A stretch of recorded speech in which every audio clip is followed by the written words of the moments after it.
Welcome student. My name is Taiba Jabin and today's lecture is about speech act theory, which is related to the study of pragmatic. So in today's lecture our focus is on speech act theory, and this is part 1 of speech act theory. Let's have a look on the learning objective. By the end of lesson, student will be able to learn what is speech act, practically examine speech act theory, and they also develop the idea about performative hypothesis. They also comprehend locutionary, illocutionary and perlocutionary act, and also get the deep understanding of felicity condition. Now coming to our topic, first we are going to put the question, what is speech act and how you can explain the speech act theory. As the name indicates, that speech act is the action performed by speech or any kind of utterances.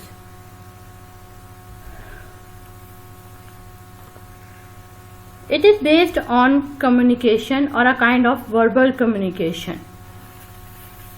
Speech act is a kind of verbal communication. For successful or effective communication, we need to select the words very sensibly to convey meaning. And what's the purpose of using the language or any words? And we need to convey meaning, or as a hearer or listener, we're going to infer meaning. So whenever we communicate, we need words, and from words we can convey meanings. In its various usage, language has specific meanings in each context. Speech act refers and related to same idea. Speech act means actions performed by the words or by utterances. Utterance is kind of a word or phrases we use mostly in our communicative setups. Speech act are utterances that occur and refer to actions. That is the reason why people have to interpret meaning through speech act. So whenever we speak, we are not only giving or conveying information, but we are giving information and we are conveying meaning in different perspectives. So the context is very important. Not only the utterance or the words are important, but their use, how to use the words effectively in specific context. So it's very important to deal with the context. So pragmatic deal with this concept that you have to study the meaning of words, sentences and phrases in specific context, what the meaning has occurred. Whenever we use language, we use it for specific purposes. What should be the purpose? It should express something, to give or share information about something, for apology, for warning, for threatening, for compliment. So we are using language for different purposes. So these all things somehow related to speech act. According to speech act theory, language not only convey meaning but perform actions. When speaker utters some words or sentences, he is not only conveying meaning but perform actions. It's an act that a speaker performs when making an utterances. Speaker is the main developer of the context. Action performed by the use of an utterances is for the purpose of communication. We study speech act in order to know about speaker's intention in producing an utterances. Now we may say that speech acts attempt to explain how speaker use language to accomplish intended actions, and how listeners determine an intended meaning from what is said. So it's a two-way process. On the one hand, the speaker is conveying meaning by using different words, and the speaker and listener is going to infer from it. So coming to our main topic, that is speech act theory. This concept was proposed by John Langshaw Austin in 1962, one of the founders of pragmatics, and later developed by John R. Searle in 1969. Both philosophers of language, they believe that language is not only used to inform or to describe things, it is often used to do things.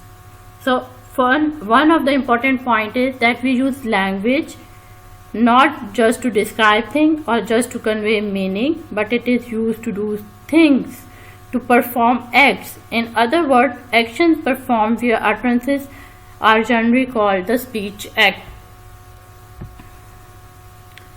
J.L. Austin and his theory of speech act.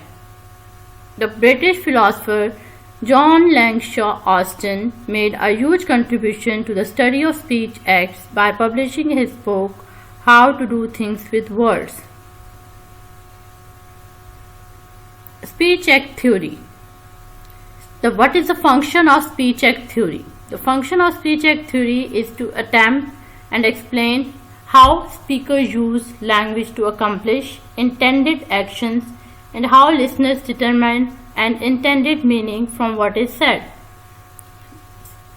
It is a subfield of pragmatics concerned with the ways in which words can be used not only to present information but also to carry out actions. Speech acts means doing things with language or performing some kind of actions by using language. Speech acts are the speaker's utterances which convey meaning and make listeners do specific things.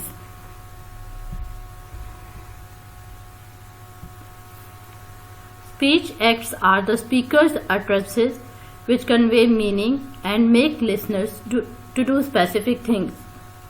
According to Austin, when saying a performative utterances, a speaker is simultaneously doing something.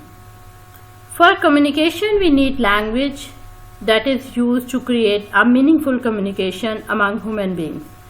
In other words, communication is a main function of language. Communication is impossible without shared knowledge and assumptions between speakers and hearers. So, in the process of communication, the speaker and hearer makes assumption and understand each other's perspective. In its various usage, language has specific meaning in each context. When we study meaning within a situational context, it deals with pragmatics. Because speech is action and language can actually be used to do things. When a speaker makes an utterance containing referring expressions, he carries out a certain act, an act of referring. Referring is a linguistic act, but we shall see that it is possible to carry out all sorts of other acts using language. We will start with another linguistic act, which is the act of assertion. Second point is, speech act is the utterance that occurs and refers to an action. That is the reason why people have to interpret the meaning of communication or language through speech act. In addition, Austin in Brown and Joule states that while sentence can often be used to report states of affairs, the utterance of some sentences must be treated as the performance of an act. Third important point is, speech act theory influences the relationship between form and function. Why and how it influences the relationship between form and function? Because it focuses on the question of what people are doing when they are using language. What's the purpose of using language? It's just conveying message or conveying information? No. It is a type of act performed by speaker in uttering a sentence. Austin stated that all expressions of language must be viewed as act. An action performed in saying something. We perform speech act when we offer an apology, greetings, request, complaint, invitation, compliment or refusal. So we are using language for all these purposes, for inviting someone, for making a promise, for compliment, for refusal, for apology. A speech act is an utterance that serves a function in communication. A speech act might contain just one word, just let's say sorry. It's a one way to say apology, or to perform an apology, or several words or sentences. Instead of sorry, you can also apologize by saying I'm sorry for whatever reason, and I just let it slip my mind, or just so. There are various ways of uttering or doing actions with words. According to Yule, speech act is a study of how the speakers and hearers use language. It explains that an action in verbal communication has message in itself, so the communication is not only about language but also with action. So the main focus is on actions, or doing or performing things with the language. What we can do with the language? Speech acts include real life interactions and require not only knowledge of the language but also appropriate use of that language within a given culture. So in speech act, we are only focusing on the common daily routine interactions, and we are just analyzing their type, whether they are informative, whether they are apology, whether it's a compliment. So we are dealing with real life interactions, which is appropriate use of that language within a given culture. So it varies from culture to culture. Here are some examples of speech acts we use or hear every day. Greetings. Hi Eric. How are things going? In case of request, we might say, could you pass me the mashed potato please? So let's have another example about complaint. When we are complaining about something, so one of the example of complaint is, I have already been waiting 3 weeks for the computer and I was told it would be delivered within a week. So it's like a complaint, and I was told to be delivered within a week. So it's a kind of complaint that you are not fulfilling it. Now coming to the next example, which is invitation. We are having some people over Saturday evening and wanted to know if you would like to join us. So it's a kind of invitation when you are saying words like, would you like to join us? Then another example is about compliment. This example show a compliment, and the example is, hey, I really like your tie. Another example is refusal, when you refuse or reject anything. Oh, I would love to see that movie with you, but this Friday just is not going to work.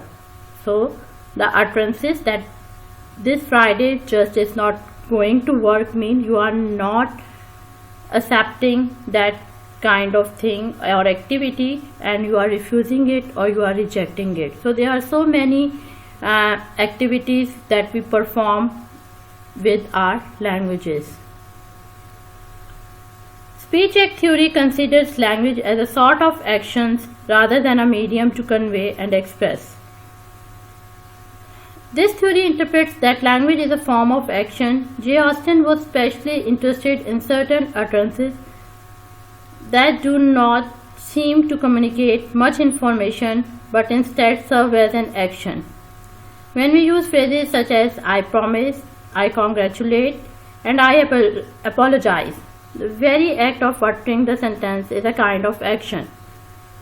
It refers to a theory which analyzes the role of utterances in relation to the behavior of speaker and hearer in interpersonal communication. It is not an act of speech but a communicative activity. While you speak, the utterances that you produce might have forces, or they might be force-free. So whenever you speak, you can give different impressions. Some utterances might carry some forces, and that means that While you are speaking, you are also performing some actions. Maybe you are ordering, maybe you are warning someone, which also include promising, guaranteeing, warning, announcing something, and this is called the speech act. So it's all about speech act, and the main 3 points are that speech acts are the speaker's utterances which convey meaning and make listener to do specific things. Speech act is the utterances that occur and refer to an action, and it influences the relationship between form and function because it focuses on the question of what people are doing when they use language.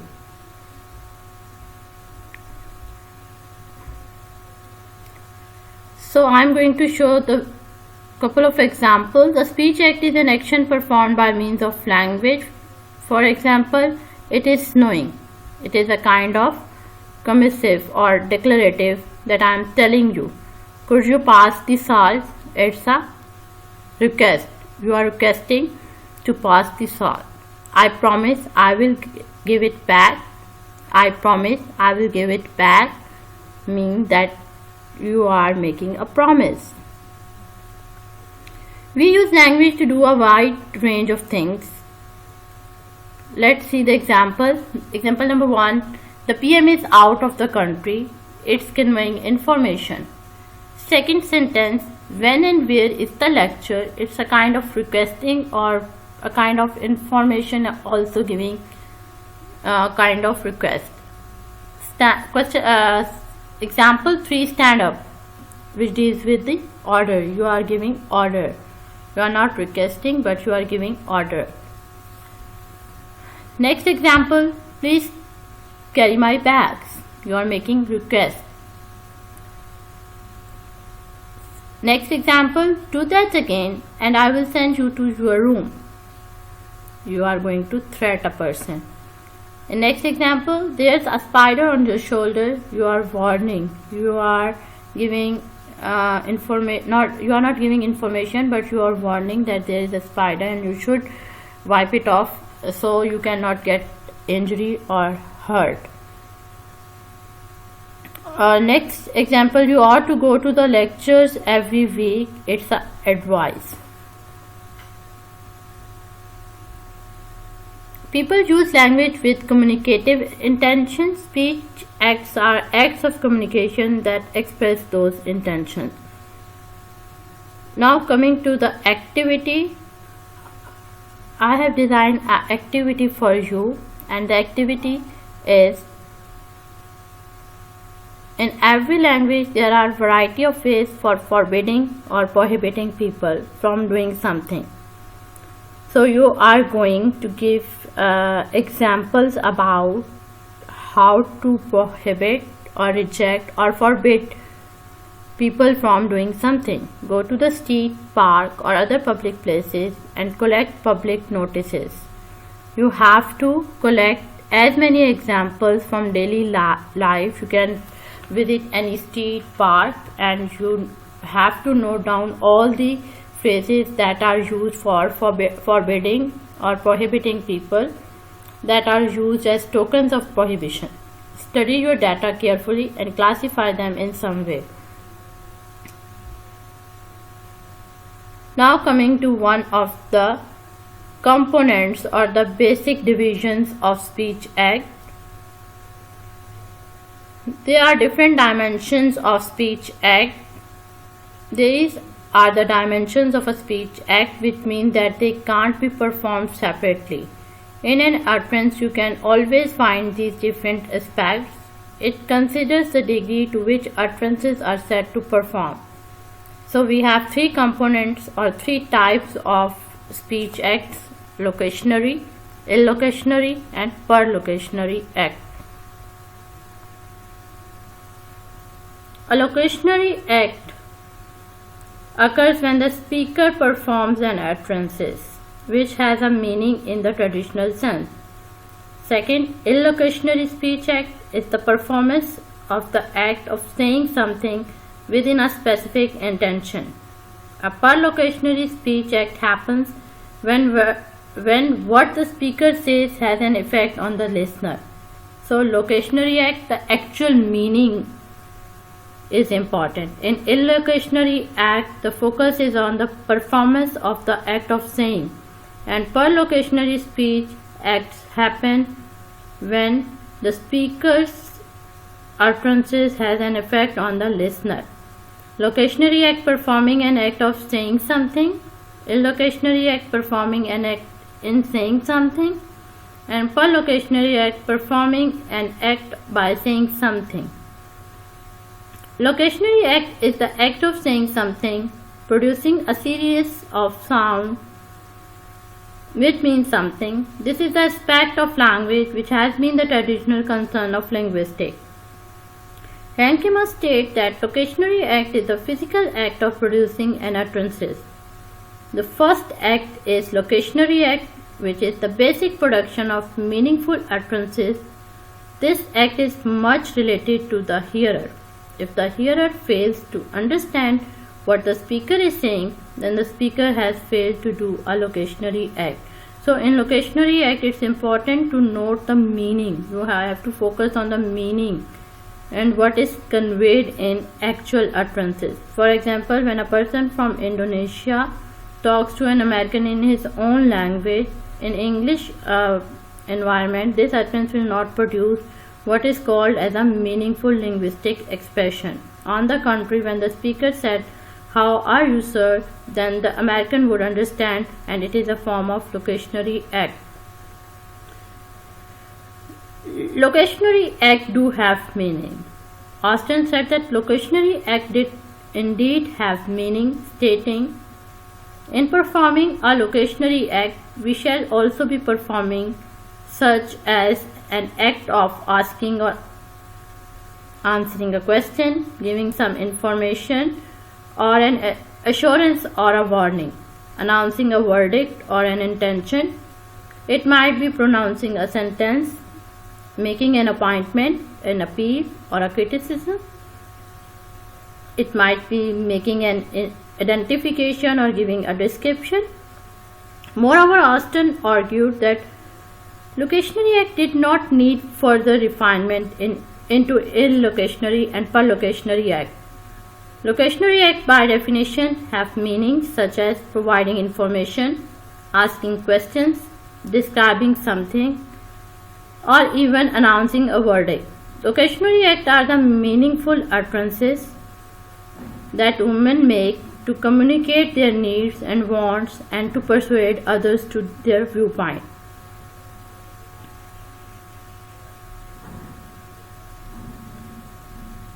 So let's take an example. Suppose that you are in coffee bar and all of a sudden a bar subordinate or attendant at coffee bar utters the word, "The bar will be closed in 5 minutes." So there are various assumptions for this. The bar will be closed in 5 minutes. It might be locutionary act. Just you are focusing on the meaning and it conveys that the bar will be closed in 5 minutes. It's just an act of saying or conveying information. Second assumption is that it might be informing the customer of the bar's imminent closing, and perhaps also the act of urging them to order a last drink. It's a kind of a illocutionary purposes. The purpose is to inform or to perform an action by words to persuade customers to order a last drink. It might be perlocutionary fact that bar attendant intends to be performing this act by causing the customers to believe the bar is about to close and of getting persuade them to order the last drink. Further say that locutionary act is the act of saying something. In one of the article it was said that locutionary act is the act of simply uttering a sentence from a language. The focus is only on the meanings. It is a description of what the speaker says. It is the act of using a referring expression such as "Mr. Pearson is dead." The referring expression is dead. This act upon within the utterance of a sound, a word, or even a phrase as a natural unit of speech. What is required for the utterances to be a locutionary act is that it has sense and has the same meaning to both the speaker and the listener. And now coming to the second part, illocutionary act. Illocutionary act is the act which is committed by producing an utterances.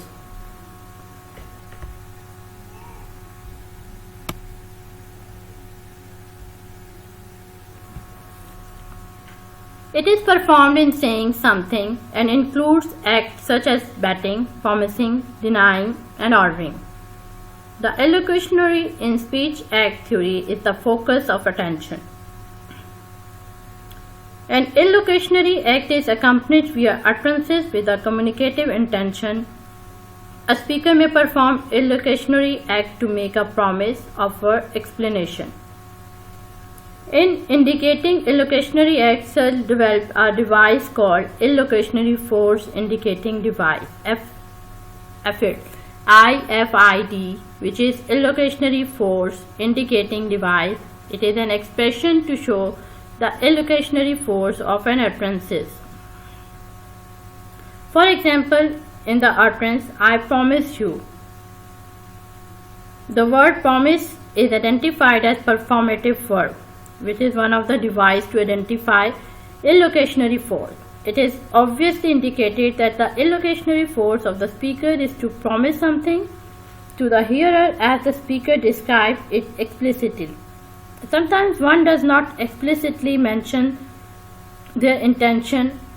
When this happens, another force, or you can say illocutionary force, used to identify the meaning of the speaker. Illocutionary acts are considered the core of the theory of speech act. So the speech act theory mainly rely on illocutionary act. As already suggested above, an illocutionary act is the action performed by the speaker in producing a given utterances.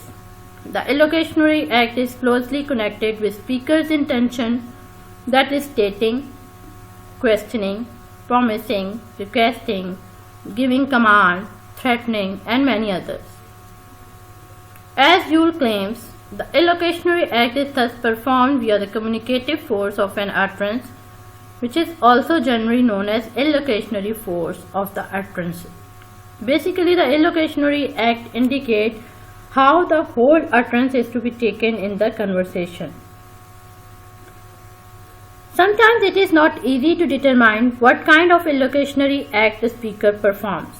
To hint this intention and to show how the proposition should be taken, the speaker uses many indications ranging from the most obvious one to the unambiguous performative verb.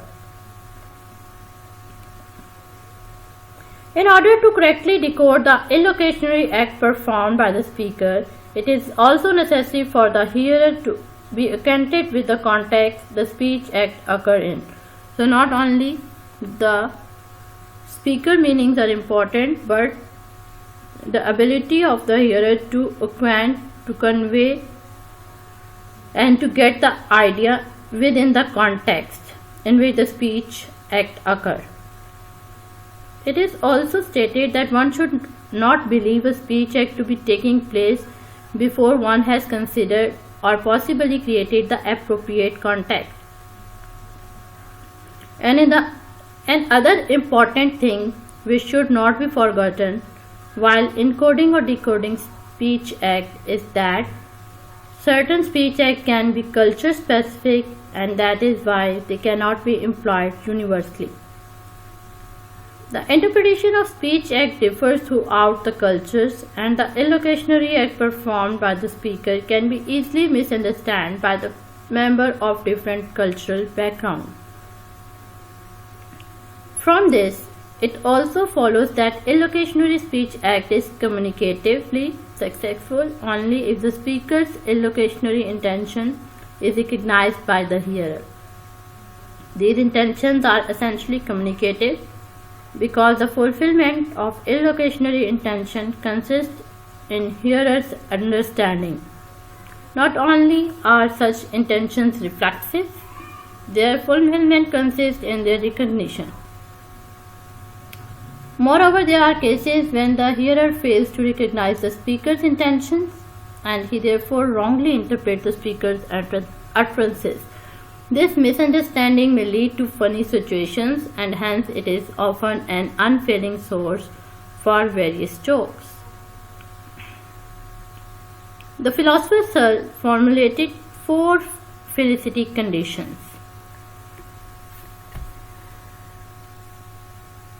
So far we have discussed illocutionary act. Illocutionary act is performed via the communicative force of an utterance. Intended communicative actions by the speaker bound to certain conventions. The illocutionary act can only be achieved if there is a convention in society that makes possible. The previous examples might be to invite, to offer, and simply a statement of fact. Often the same utterances can have different illocutionary force. So far I am giving you a broad overview of illocutionary act, so you can consider that it might be happen that utterances can have different illocutionary forces or assumptions, intended functions in different contexts. For example, I just say a simple sentence, I will see you later. So there are so many assumptions for this. Maybe it's just declarative sentences. I am telling you, or I am informing you, I am conveying you the meaning that I will see you later. Right now I am busy, I am not able to see you, or I will see you later. Second option is that it may be a promise. In specific context, when you both the speaker and hearer are in the specific context, it might be a promise that I am making a promise and say I will see you later. And a third option, which is very crucial to say because it causes a kind of anger, that I am in anger and I am not happy with you or any person, and I say I will see you later. So right now I am not going to talk about this. I will see you later. So for one utterances, due to the context changing, due to the change of context or change of environment, we can assume different meanings. So often the same utterances can have different illocutionary forces or intended function. So they are performing different functions. No doubt we are focusing on one single sentence, but there are so many illocutionary forces or intended functions performed by this in different contexts. Whenever the context change, the meaning is also going to change. In many ways, the circumstances are the ones that determine the interpretation of the speech act. For example, just have a look on the simple example, the tea is really cold. So you can determine whatever assumptions you want within the specific context. Now coming to per locutionary act, we create an utterances with a function intended to have an effect. So this is one of the crucial things that is quite different from the the locutionary act and the illocutionary act. You are going to create an utterances and the function or the intention is to have an effect. You want your hearer or listener to say something. The hearer, on hearing the sentence above, might react by accepting a cup of coffee if interprets the per locutionary act.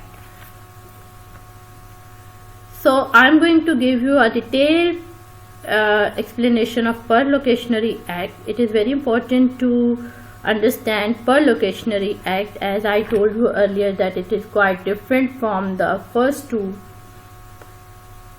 So per locutionary speech act, the aim of per locutionary speech act is to change feeling, thought or action. So main purpose is to provoke thought and actions and feelings of the listener. Perlocutionary act talks about producing the effect of the meaningful intention utterances. While making utterances that intend to make someone to drink coffee is successfully performed, the effect is that someone actually drank the coffee is also known as perlocutionary effect.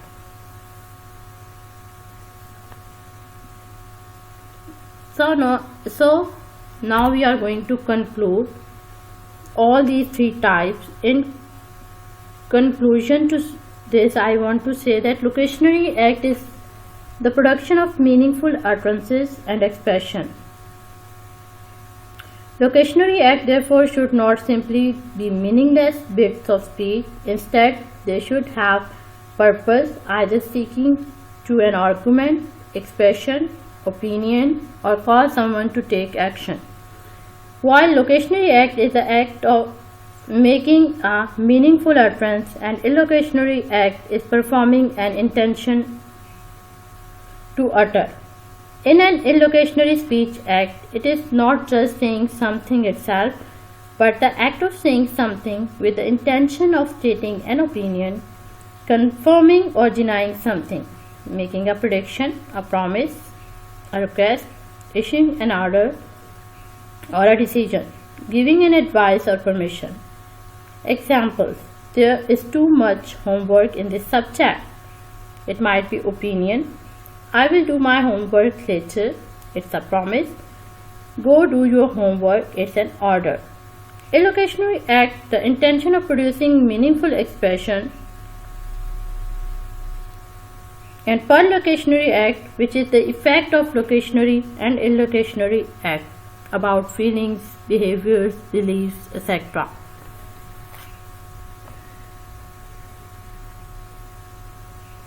How can the illocutionary force, the intended function, be recognized? By word order, by intonation, by stress, performative verbs, and felicity conditions. Now coming to the second section, that is performative utterances. Performative utterances is the one that actually describes the act that it performs. That is, it performs some act and simultaneously describes that act. For example, I promise to pay you tomorrow is performative because in saying it, the speaker actually does what the utterance describes. That is, he promises to repay the heir the next day. That is, the utterance both described and is a promise. A typical performative utterance usually contains the first person pronoun I, followed by a certain type of verb in the present tense. That is, I promise, I congratulate, I admit. These all verbs describing speech act. We classify them as performative verbs, that is, apology, authorize, condemn, pronoun, declare, name, object, plead, etc. Now coming to performative hypothesis.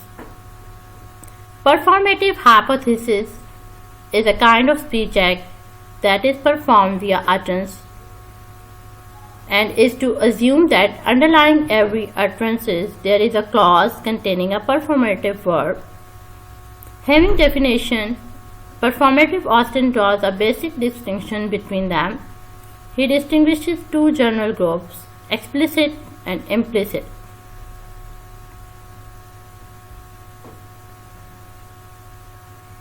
Performative hypothesis. One simple way to decide whether a speech act is performative and implicit performative is to insert the word hereby. It is also called hereby test, and you are going to put the word hereby between subject and verb. If the resulting utterance makes sense, then it is hereby as a result of this, by this means. Have a look on the examples. Example 1. clean up this mess. Now you are going to change it by adding the word hereby. I hereby order you that you clean up this mess. Now it is predicting that it's an order. Consider the example number 2, that is, please take out the garbage. Now you are doing the same. You are adding the word hereby in the sentence I. First you are going to use I. Hereby request you to take out the garbage, and now it's making a request. Performative verbs. Now we are going to discuss I am going to describe the basic verbs which are performative in assert, ask, order, request, warn, advise. All these and many more like them are called performative verbs. In example 1, the Prime Minister is out of the country. I assert that. I am asserting you, or I am giving you information. In example 2, when and where is the lecture? I ask, when and where is the lecture? Next is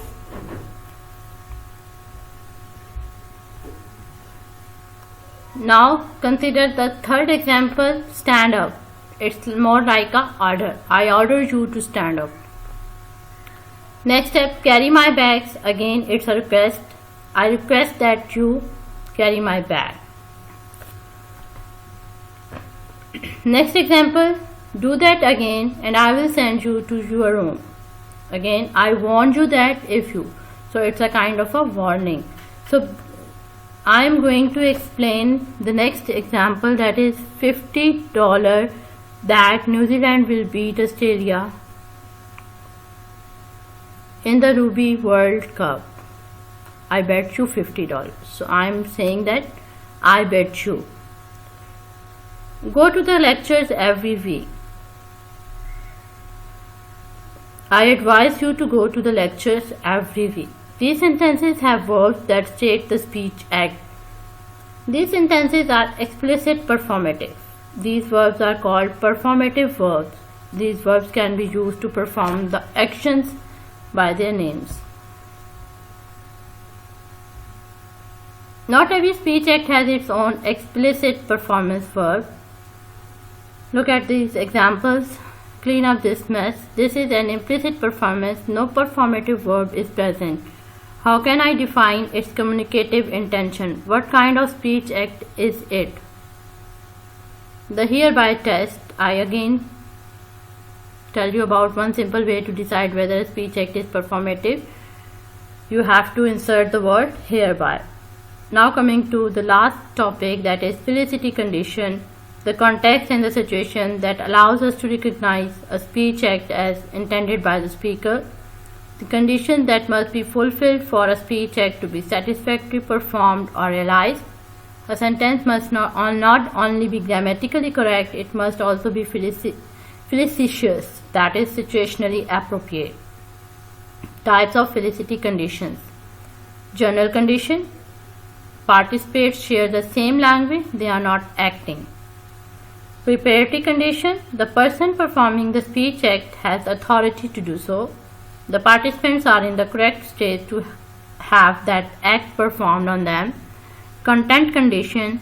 Correspondence between content and linguistic choices. Sincerity condition. The participants must have the appropriate thought, feeling and intention. Essential condition. The speaker's intention to carry out the action expressed the speech act creates an obligation. What happens when some of these conditions are absent? Speech acts are situationally inappropriate and are considered infelicious. Inappropriate, they do not fulfill the communicative intention. Associated with each speech act is a set of felicity conditions that must be satisfied if the speech act to be correctly and honestly performed. Now we are focusing on some kind of conditions. Felicity conditions, the appropriate conditions required for questioning, for requesting. So speaker as question here H about. S does not know the truth about X. S wants to know the truth about X. S believes that H may be able to supply the information about X that she wants. In classroom, for example, one reason that children may resend teacher's question is that they know that there is a violation of A1. The teacher already knows the answer. Felicity condition for requesting. S requests H to do so. So Ali requests Sarah to do so, to do whatever, clean up the room or whatever. So Ali believes cleaning has not yet been done. Second, it might that Ali believes that Sarah is able to do cleanup. So there are various assumptions to requesting. Felicity condition for promising. S promises H to do X. Ali promises Sarah to do his homework. Ali believes Sarah wants dash done. Ali is able to do homework. Ali, again S here refers to Ali or any person is willing to do. So these all assumptions are correct in different contexts. Now coming to the felicity condition for threatening. S threatens H to do X, and we have 5 assumptions. S believes H or S is able to carry out X. X is willing to carry out X, whatever the task may be. S believes that H is aware of 2 and 3. X has not already been carried out. And similarly, we have felicity conditions for advising. Now coming to the conclusion. So we are going to conclude our topic starting with the speech act. We use speech act in our daily life, even though you are not aware of pragmatic, but still we extensively use speech act. Speech act is the actions performed by utterances, and we used these expressions every day.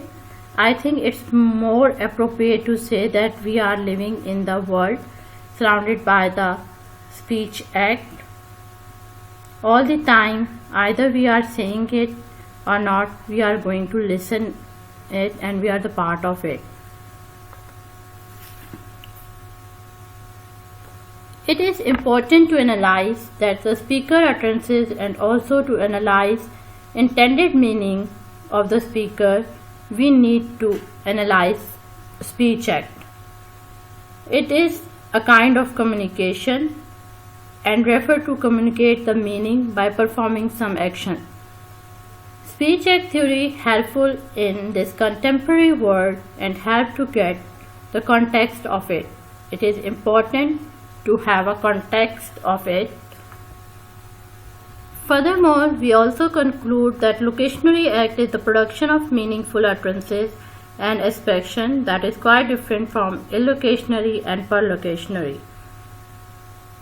In an illocutionary speech act, it is not just saying something itself, but the act of saying something with the intention of stating an opinion, confirming or denying something, making a prediction, a promise, a request, issuing an order. I hope you understand this topic. Thank you. So in the last, I want you to have a look on the references. Here are the few references from which the data is taken. Thank you.